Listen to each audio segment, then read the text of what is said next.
tere, mina olen Jaanus Lindmäe. Ja mina olen Kai Ringmäe. Ja me räägime edasi tähendamissõna külvajast. Ja me räägime täna uhakatega maast. Ja see on hea, Jumal räägib meile asjadest, tegelikult vaimsetest asjadest, kasutades neid loomulikke ja maiseid asju, et me saaksime nendest paremini aru. Ja me oleme rääkinud sellest, kuidas meie südamepinnas on tegelikult nagu üks maa, kuhu külvatakse siis seeme ja see seeme on Jumala sõna. Ja nüüd me peame selle seemnest hoolt kandma. Me peame, kui mina oma aias ei kanna hoolt selle seemne eest, mis ma olen külvanud, siis umbrohi lihtsalt matab selle ära. Ja tegelikult ma saan lõigata ainult umbrohtu, millega ei ole mitte midagi teha. Nii et me peame tegelikult kandma hoolt selle seemne eest, me peame kastma, me peame rohima, kasutades nüüd neid tava nii-öelda eluasju, et mõista vaimseid asju täpselt samamoodi.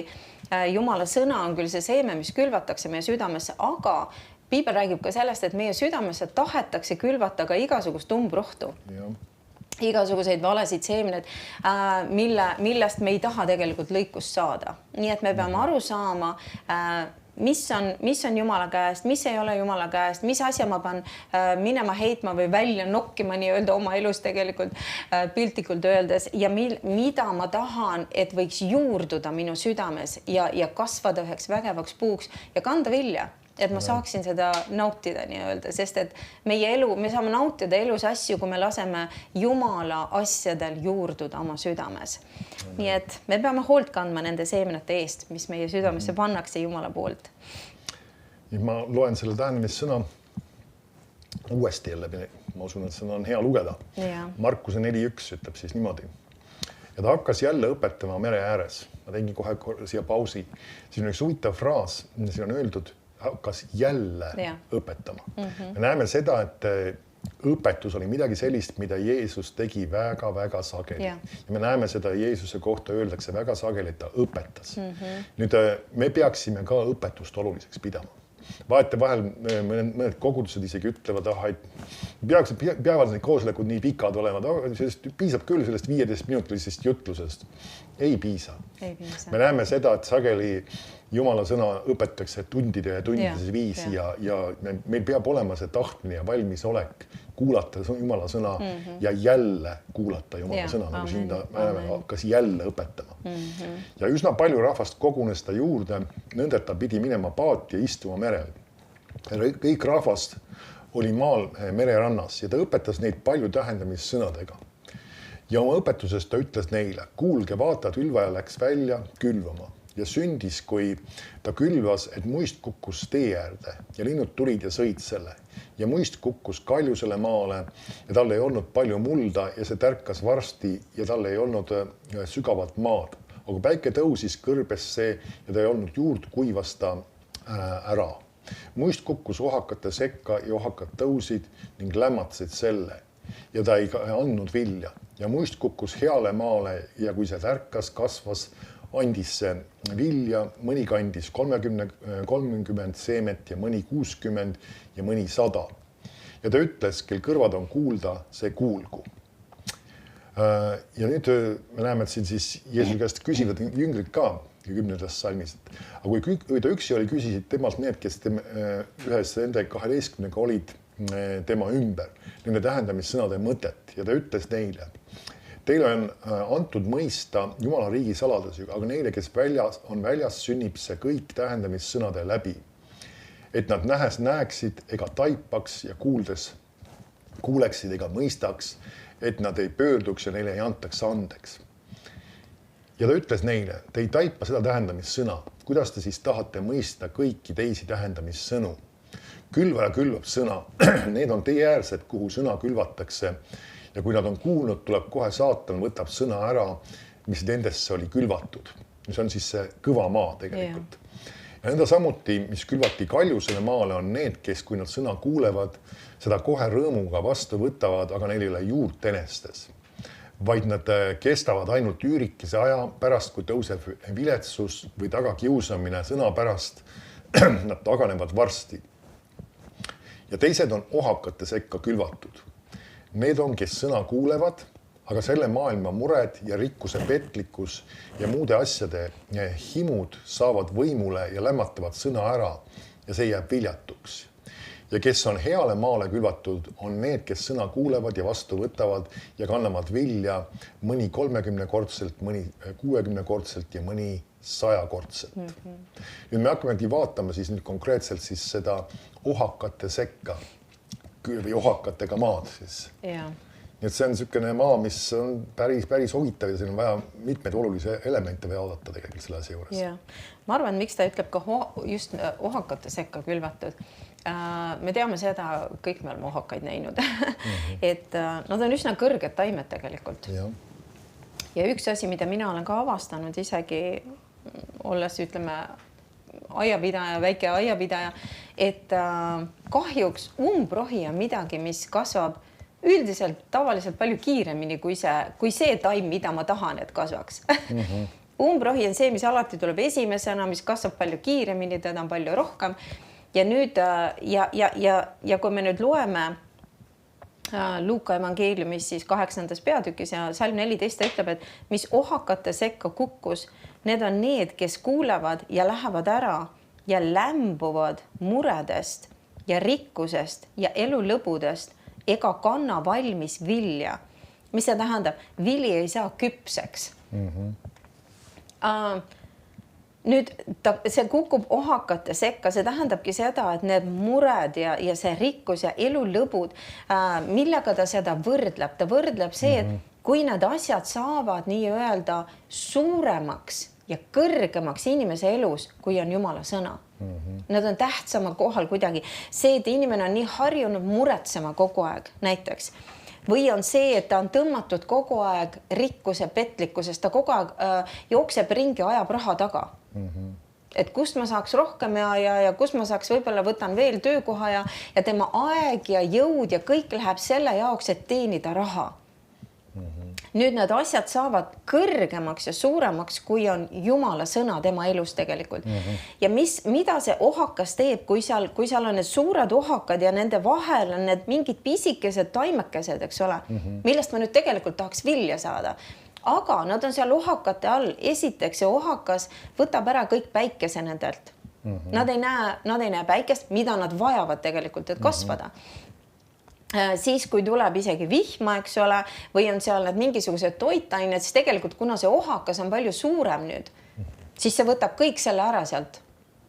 Ja tegelikult nüüd see hea asi, mis seal kasvab seal nende ohakate vahel, see tegelikult tal ei ole jõudu ega jaksu nüüd kasvada ja ta ei kanna vilja. Ja see on see, mis juhtub tegelikult inimeste eludes, kui nad panevad asjad Jumala sõnast esikohale. Et Jumala sõna ei ole mitte esikohal, vaid on muud asjad. Isegi nagu muretsemine, mõned inimesed, nad lihtsalt hommikust õhtuni nad muudkui muretsevad. Ja jälle, mis see muretsemine on? See on see, et me mõtleme mingitel asjadel pidevalt, just negatiivsetel asjadel. Ja ma kogu aeg mõtlen, et mis nüüd saab ja kuidas saab ja kust ma saan ja mismoodi ja apikene äkki see juhtub ja äkki see juhtub. Nagu, et see muretsemine on üle Jumala sõna, et inimene enam ei kuula Jumala sõna, ta ei pööra tähelepanu enam Jumala sõnale. Ta pöörab tähelepanu kõigele sellele muule, mis tema ümber võib-olla isegi toimub. Ja ometigi Jumala sõna on see, kus on meie lahendused. Aga nüüd see kukkus ohakas sekka, ta ütleb, et see vili ei saa küpseks. Nüüd isegi jälle, kui me räägime, kuna see tähendamissõna ka, Jeesus toob tegelikult loomulikust elust nii-öelda selle pildi. Nüüd, kui seal on, mul on näiteks õunapuu, eks ole, või mis iganes ploomipuu või mis iganes nagu marjad. Ja kui see vili ei ole küps, me teame kõik lapsena, me oleme kõik söönud neid õunapunne, mis on rohelised ja kõvad, eks ole. Aga nüüd tegelikult sa ei naudi seda. See ei ole midagi, mida sa tahaksid süüa. Mis oleks väga mõnus ja magus ja pehme. Sest ta ei ole. Et kui see vili ei ole küpseks saanud, siis tegelikult see ei kõlba süüa. Nüüd, meie elu eesmärk, Jumal tegelikult ta ütleb isegi ka oma sõnas, tema ootab meie elust ühte head vilja. Jumal ootab seda. See tähendab seda, aga nüüd, kui see seeme on kukkunud nii-öelda nende ohakate sekka või inimese elus on igasugused muud asjad või näiteks ta ütleb siin elulõbud. See on see, et inimene tahab ainult kogu aeg, et oleks põnev, et oleks lõbus, et oleks tore, käiakse kogu aeg reisidel, mis ei ole vale. Ma ei ütle, et see on vale või tehakse perega, minnakse sinna, tänna igale poole, et oleks lõbus ja tore. Aga kui see on ainukene asi, millest inimese elu koosneb, et tal ei ole aega enam Jumala sõna jaoks, tal ei ole aega ühes päevas, et võtta kas või 5-10 minutitki kas või, et süveneda Jumala sõnasse. Nüüd midagi on paigast ära ja nüüd see toodab seda, et tegelikult see vili ei saa küpseks. Et inimene võib minna Jumalaga nii-öelda mingisuguse maa ja siis ta kuidagi, ta ei lähe edasi enam, ta ei kasva enam, tal seda vilja ei tule esile, ta ei lähe edasi, miks? Sest et ta ei pööra Jumala sõnale tähelepanu, see ei saa kasvada tema sees. Ta on kõikide nende nii-öelda nende ohakate või nende umbrohtude varjus, lämmatatud, ta ütleb, see lämmatab. See on üks hämmastav asi, sest et Jumala sõna, ta ütleb, et see on vägev. Jumala sõna on nii vägev, Jumala sõnaga me võime, kui me kuuletume Jumala sõnale, ta ütleb, et mitte midagi ei ole meile võimatut. Kui me usume Jumala sõna ja kuuletume Jumala sõnale, ja ometigi ta ütleb, et kõik, kui me laseme nendel muudel asjadel olla kõrgemal kohal meie elus kui Jumala sõnal, siis need lämmatavad selle sõna ära. See on üks hämmastav asi, et ja väga paljud kristlased lasevad lämmatada nendel asjadel Jumala sõna ära oma elus ja siis nad ei saa aru, miks mu elu ei kanna vilja. Sest et inimene jookseb kõikide muude asjade järgi ja tegelikult tal ei ole enam igatsust Jumala järgi või Jumala sõna järgi. Sest kui me vaatame Markuse evangeeliumis 4. peatükis ja salm 19 räägib sellest samast asjast, ütleb, et aga mulle meeldib see, kuidas ta ütleb seda, selle maailma mured. Selle maailma mured. Las nad jäävad selle maailma kanda. Sest et Jumal ütleb, et meie ei peaks mitte muretsema. Ta ütleb, aga selle maailma mured ja rikkuse petlikkus. See rikkus võib olla väga petlik. Ta võib nii-öelda asi olla, mida keegi inimene hakkab nii tahtma ja igatsema ja ometigi see saab talle komistuseks. Ja see on petlik. Ja ta ütleb, ja muude asjade himud saavad võimule ja lämmatavad sõna ära ja see jääb viljatuks. Nüüd me ei taha keegi, et see juhtuks meiega, sest et jälle, mis kasu see on, et inimene läheb mingi maa koos Jumalaga ja nüüd ta ikkagi tegelikult see asi jääb viljatuks, vilja ei tule ja tegelikult ta ei jõua sellesse kohta, mis Jumalal oli tema jaoks. Ta ikkagi kogu aeg on igasuguste raskuste ja jamade ja murede all, miks, sest et ta lasi nendel asjadel Jumala sõna ära lämmatada, sest et kui me laseks Jumala sõnal kasvada ja nokiks kõik need muud asjad välja oma elus, mured ja see rikkuse tagaajamine, mis on isegi, ta ütleb, nagu ebajumala teenistus meie elus. Ja muude asjade himud, kui me paneme need asjad teiseks, kolmandaks, neljandaks asjas oma elus ja hoiame Jumala sõna esimesel kohal, siis me kanname seda täit vilja. Ja kui me loeme veel Filippi kirjast ja 4. peatükist, ja 6. salmist ta ütleb, ärge muretsege ühtigi. Ja see ühtigi tähendab seda, et ärge muretsege üldse. See tähendab mitte millegi pärast. Me ei tohiks muretseda. Ja meil on isegi ka, me oleme rääkinud tegelikult erinevates saadetes väga palju sellest muretsemisest. Et see on võimalik elada oma elu niimoodi, et ma ei muretse mitte millegi pärast. Kuidas see on võimalik? Sest et ma loodan Jumala peale. Ma toetun Jumala sõna peale ja Jumala sõna tõotab mulle lahendusi igas olukorras, kui ma seda ainult usun ja kui ma tõesti haaran sellest kinni. Aga ta ütleb, ärge muretsege ühtigi või mitte millegi pärast siis, vaid laske kõiges oma palumised, palve ja anumisega, ühes tänuga saada Jumalale teatavaks. Nii et jälle, ära muretse asjade pärast, mine Jumala juurde ja palu. Ja nüüd muidugi me peame ka uskuma, et Jumal on kuulnud mu palvet ja Jumal vastab mulle. ja nüüd ma olen tänulik selle eest, et Jumal on kuulnud ja ta on tegelikult, ma võin öelda, ta on juba vastanud, isegi kui see vastus ei ole veel minuni jõudnud. Aga kui ma usun, et Jumal on mind kuulnud, siis ma saan olla tänulik. Ühes tänuga saada Jumalale teatavaks. Ja ütleb, ja Jumala rahu, mis on ülem kõigest mõistusest, hoiab teie südamed ja mõtted Kristuses Jeesuses. Nüüd jälle see Jumala rahu, mis nüüd hoiab meie südameid, see ei saa tulla, kui me muretseme. See saab tulla ainult siis, kui me ei muretse, me otsustame mitte muretseda, me otsustame, et ma heidan selle asja Jumala peale, ma tulen ja ma palun selle asja eest ja ma usaldan Isa sind, et sina tood selle lahenduse ja ma olen nüüd tänamas sind. Ja nüüd see rahu saab tulla. Siis, kui inimene ikkagi käib ringi ja ta muretseb hommikust õhtuni, õhtust hommikuni, see ei too mingit lahendust. Ta ütleb isegi ühes teises kirjakohas ka, et ega see muretsemine, sa ei suuda sellega mitte midagi tegelikult paremaks teha. Sa ei suuda isegi ühte mingit millimeetrit enda pikkusele juurde lisada sellega, et sa muretsed. Et see, et sa muretsed raha asjade pärast, see ei too sulle rohkem raha. Või see, et sa muretsed oma tervise pärast, ei too sulle tervist. Aga kui me viskame ja heidame need asjad Jumala peale ja me lähme Jumala sõnasse, nüüd Jumala sõna toob mulle lahendused. Jumala sõna ütleb, et see sõna on mulle terviseks. Ja see sõna on ka see, mis toob mulle vajalikud vahendid ja mida iganes mul on vaja, sest selles sõnas on alati see lahendus ja see abi. Ja ütleb nüüd, et ka, et viimaks vennad kõik, mis on tõsine, mis on aus, mis on õige, mis on kasin, mis armas, mis on hea kuulda, kui võõrutuslik komme kiitusväärt, sellele mõtelge. Ta isegi ütleb, millele mõelda, sest et jälle see, millele me mõtleme, see viib meid kas muretsemisesse või rahusse.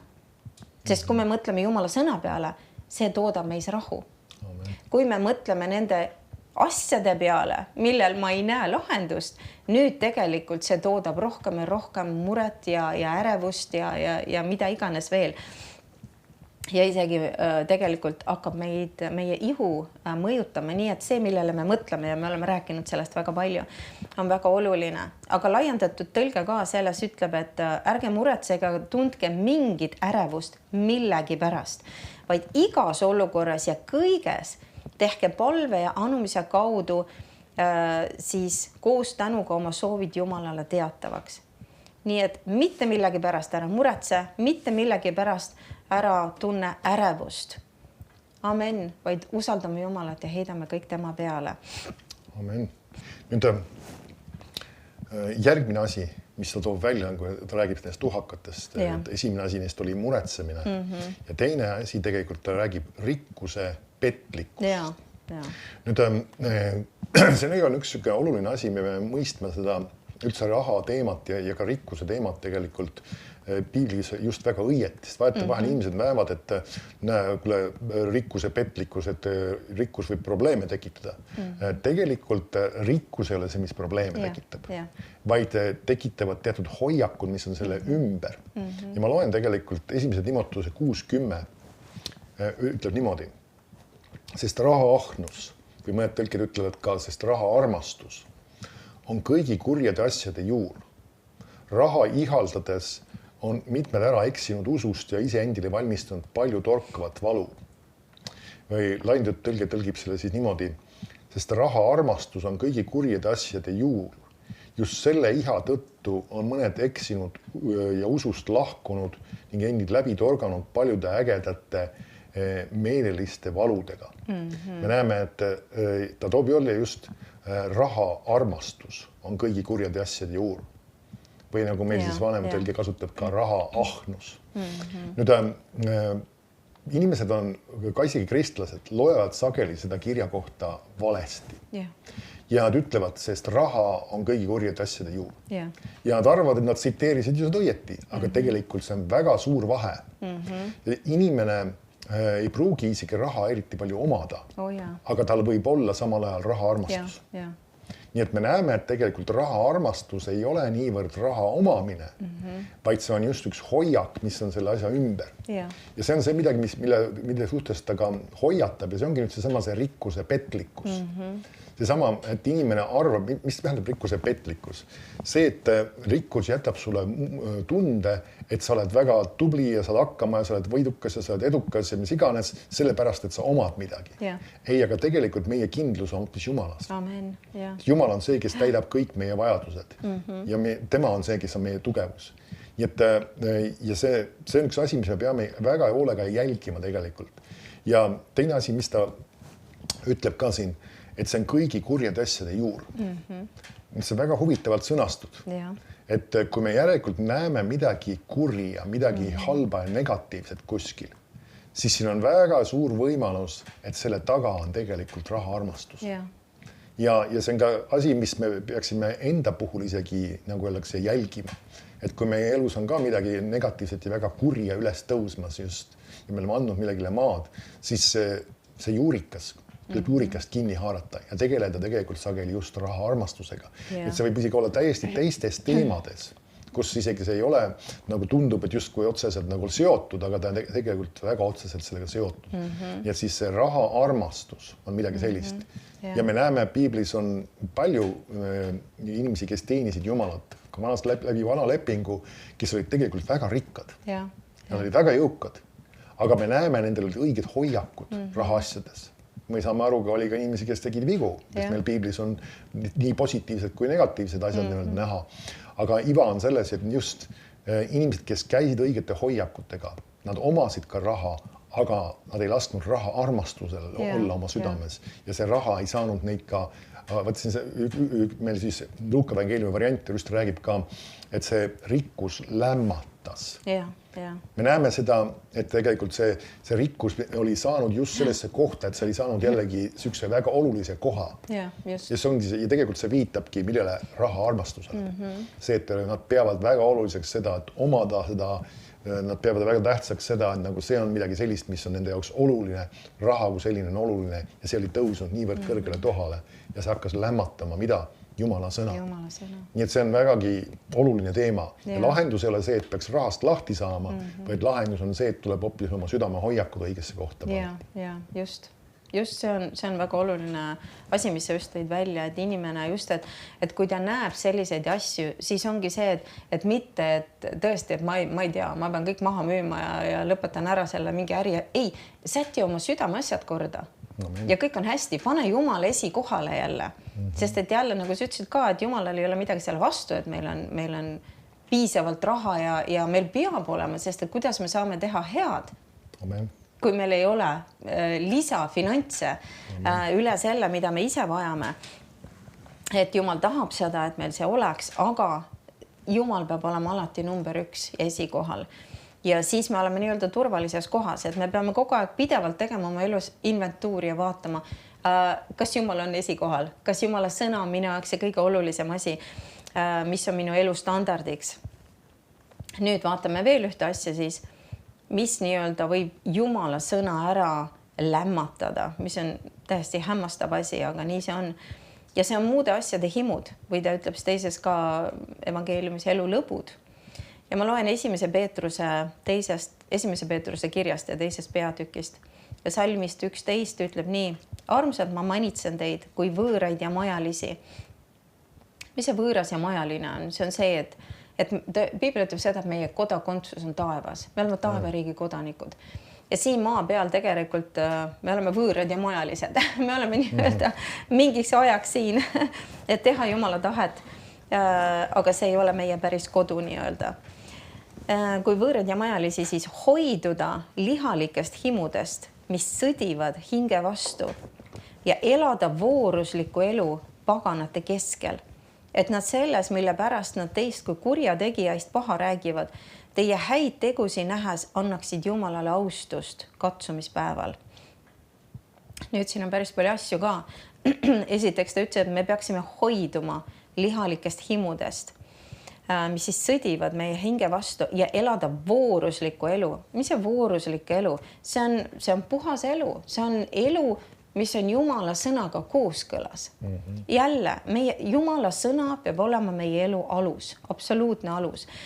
Ja see tähendab seda, et see, mida inimesed teevad meie ümber või missugust elustiili nad elavad meie ümber, siis see ei peaks olema midagi, mida meie igatseksime või tahaksime või see ei peaks meile kuidagi, et ma olen nüüd kristlane, ma tahaks ka nii, aga võt ma ei tohi. Ei, meil ei tohiks isegi olla seda igatsust nende asjade järgi. Sest et sellised elustiilid ja viisid, kuidas inimesed, kes ei tunne Jumalat, elavad, see ei vii neid heasse kohta. Et nagu see vooruslik elu paganate keskel me peaksime elama, isegi nähes kõike seda, mis on meie ümber. Kui Jumala sõna on meie jaoks kõige olulisemal kohal, siis meil ei ole mitte mingit igatsust ka isegi nende asjade järele. Ja ta räägib muidugi väga paljudest asjadest piibel, eks ole, ta räägib hoorusest, ta räägib joomarlusest, ta räägib muidugi tänapäeval, eks ole, kõik need igasugused narkootikumid asjad. See ei peaks olema asi, mida keegi kuidagi viisi, tahaks ka ikka proovida või äkki on ikka põne või pole üldse põhjust mõeldagi nende asjade peale, sest et need asjad ei ole osa meie elust.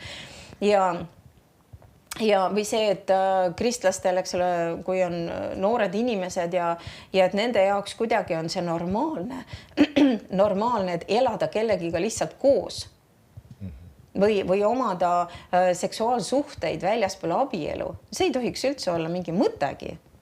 Miks? Sest et piibel väga selgelt räägib sellest, et hoorajad ei päri Jumala riiki.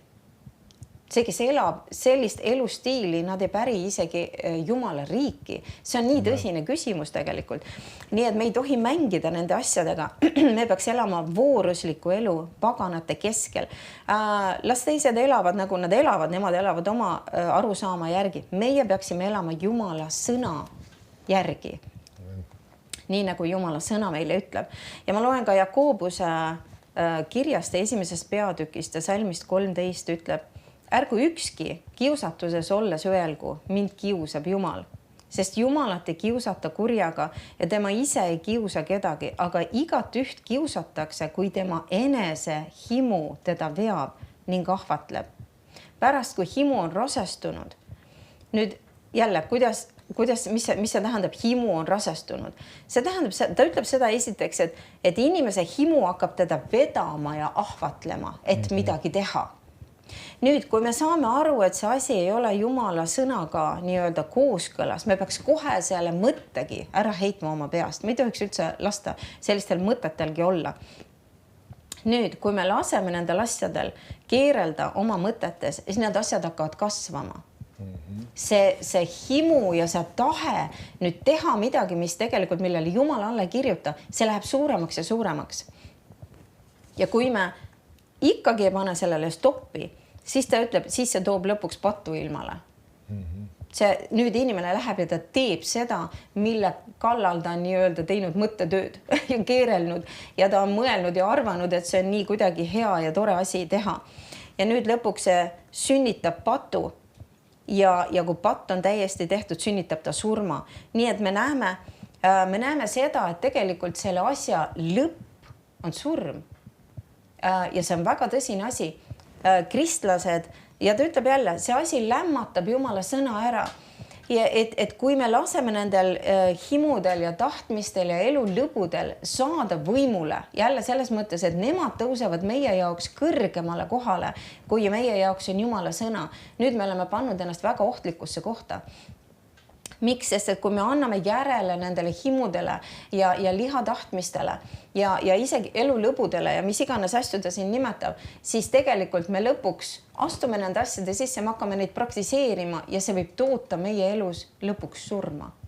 Ja et üks kristlane isegi võib kaotada lõpuks oma pääste ja jõuda tegelikult põrgusse, sellepärast, et ta ei pannud Jumala sõna esikohale ja ta lasi Jumala sõna saada ära lämmatatud nendest elu lõbudest ja himudest ja tahtmistest. Ja ta ei pannud, see on nii tõsine teema ja nii tõsine asi, et me teeme inventuuri ja jälgime seda, et Jumala sõna oleks meie elus esikohal, et me võiks elada ja et meie elu võiks ka head vilja kanda Jumalale ja et me võiks olla õnnistatud. Nii et teeme inventuuri ja paneme asjad oma elus korda